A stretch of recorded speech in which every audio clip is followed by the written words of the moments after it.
Well, gone are the days of the traditional braces that we all grew up with. Now our children have cooler options. They're not as obvious, and Dr. Michael Hudson with Hudson Orthodontics is here to talk a little bit more about how things have changed, and boy, have they changed. Good to see you, my friend. Oh, thank you.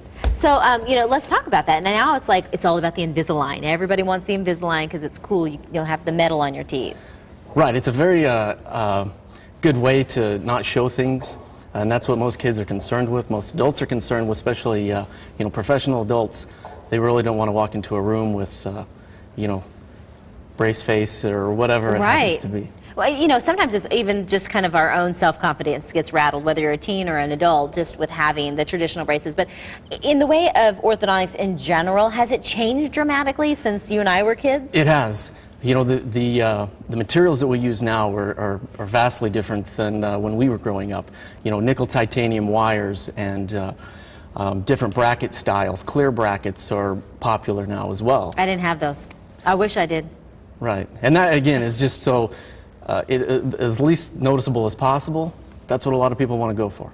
Now, are people going for kind of orthodontics earlier? I mean, are the kids becoming younger when they're getting them done?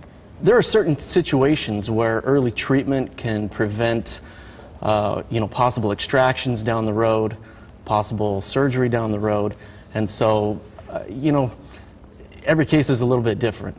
So it depends on the case whether or not we would start early, or if we feel it's going to make a difference later on in later treatment.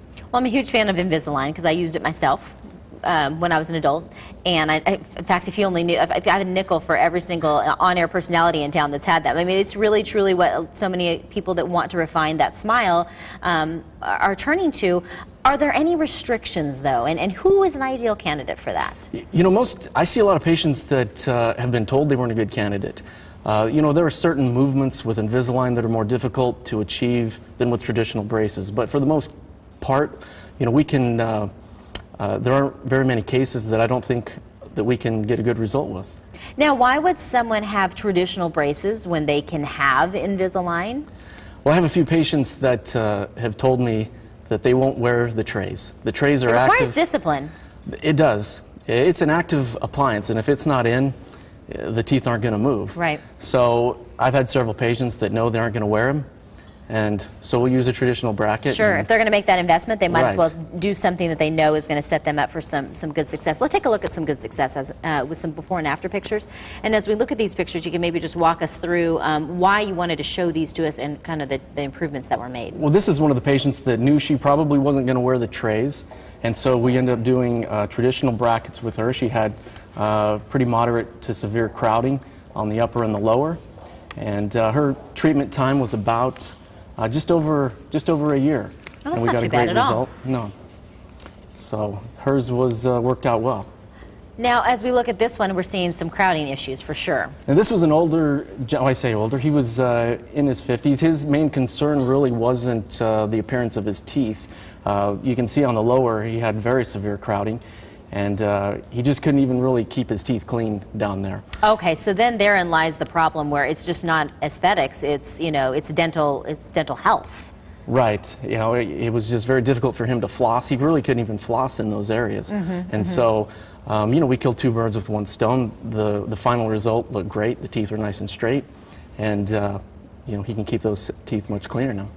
So as parents are kind of starting to get back in that mindset of back to school and trying to get the kids all the appointments checked off, when would you make your best recommendation for parents to start thinking about orthodontics and get a consultation, or just visit that road and kind of figure out your long-term plan?